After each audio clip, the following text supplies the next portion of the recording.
Okay, we're back again. We're gonna open up some of our Rex slices and chops and whatnot in the Red Drum Computer. So let's check this out. So of course, in the Red Drum Computer, you've got all these banks where you normally load kicks, snares, hi hats, crashes, and such. But of course, we want to load in our chops, and you're wondering, okay, so how you can load in chops from a Rex file? Or you're probably thinking that I'm going to load in some of the WAV files that I saved uh, when I was preparing the files for the NPC, but that's not what I'm going to do here. I'm actually going to open up parts of the Rex file. So open it up, and then here we can see this the same a Rex file, the same very first Rex file that we made. And when you open it, when you try and open it up in the Red Drum Computer, you'll see that there are these little drop down arrows. You can't actually open up the files. When you try to do that, this is what happens. It opens up the slices inside the Rex file. It's like a container for all the chops. That's what basically the Rex file is. It's a container for all the slices that you've made, and then you can take individual parts. You take that, for instance, and then you can play it just like that.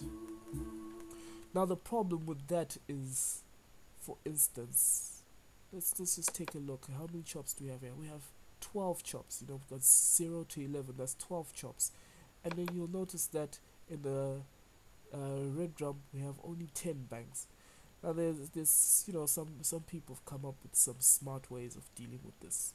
For instance, they'll open up two red drum computers, and let me see if we can just initialize this one so it's completely empty.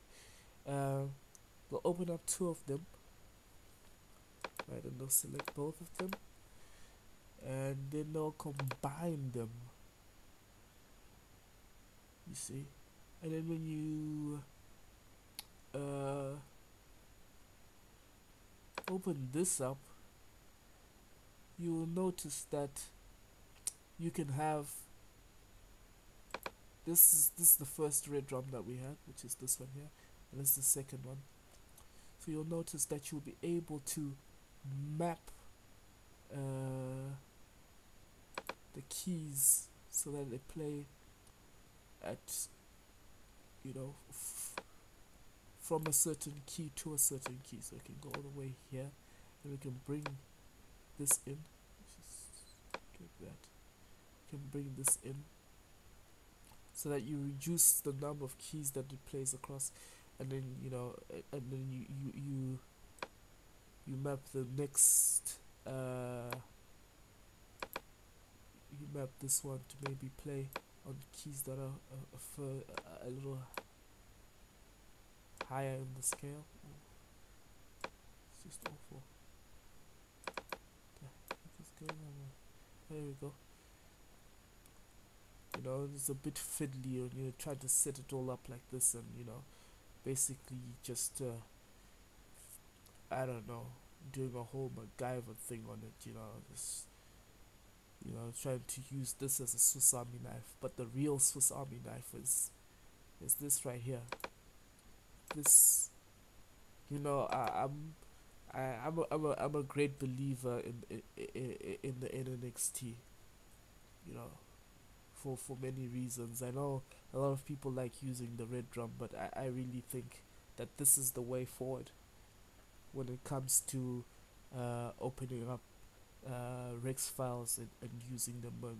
Basically, all sampling. Even if you want to do your drums, I mean, you can use the Red Drum Computer if you want to set like your patterns and stuff. By clicking all of these.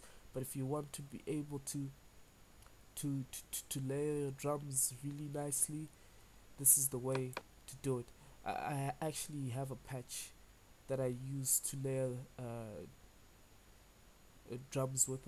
I'll show it to you in another video, and I'll give you the opportunity.